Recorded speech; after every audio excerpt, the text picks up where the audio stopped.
ओम शांति।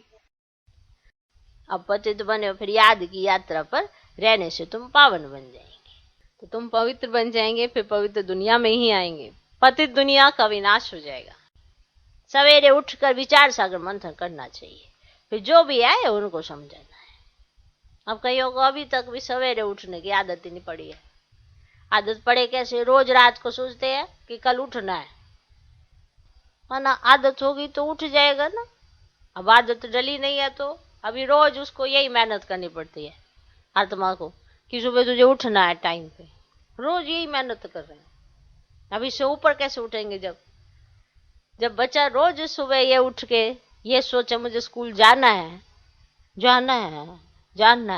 तो माना वो मिस जरूर करेगा।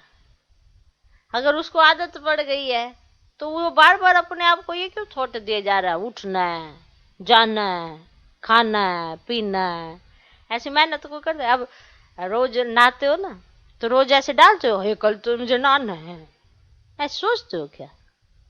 मन अभी तक कहीं तो नींद पर ही मेहनत कर रहे हैं। नींद बहुत आती है, यहाँ तो नींद ही फिटी पड़ी है, नींद फिट जाती है।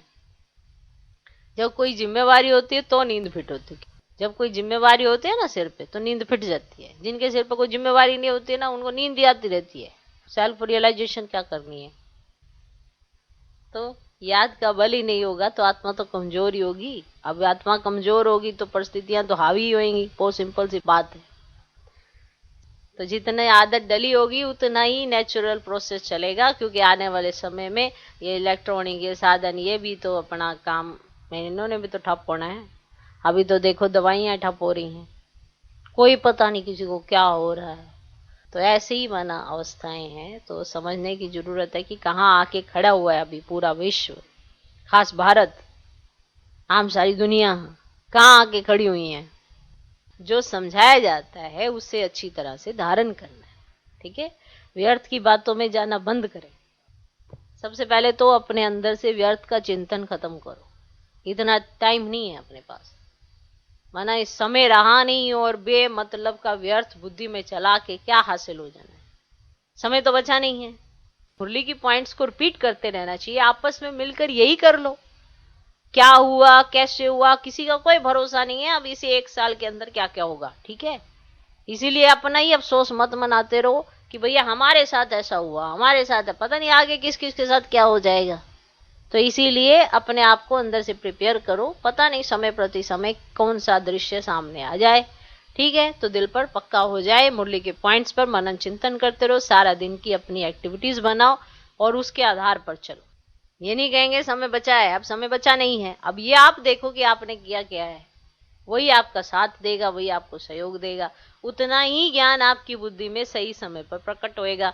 आपकी मेहनत करने या ना करने से कुछ नहीं, कि जितना किया है वही सामने आएगा।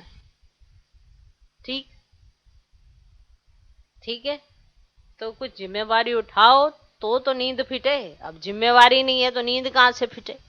अब जब बच्चों के पेपर होते हैं तो मायों की नींद फिट जाती है, तो उन्हें उठाने के लिए वो 2 बजे भी उठ जाएंगी, क्योंकि बच्चे की जिम्मेवारी उठा ली। तो किसी भी चीज की जिम्मेवारी होती है तो नींद फिट जाती है, जिम्मेवारी नहीं है तो नींद नहीं फिटती है। बहुत सिंपल सा मेथड है। कहीं कहते कैसे करें क्या करें? जिम्मेवारी उठाओ, बाप के मददगार बनो और समझो ये नींद तो इतने वर्षों तक करते ही आए हो, अब भी नींद ही करते रहेंगे क्या? तो योग में समय को सफल करो तो ज्यादा अच्छा होगा। मनोबल भी बढ़ेगा और सेल्फ रियलाइजेशन भी होगी, आत्मा की रियलाइजेशन होगी, परमात्मा की रियलाइजेशन होगी, तभी जाके भी कर्म विनाश होंगे। ओम शांति।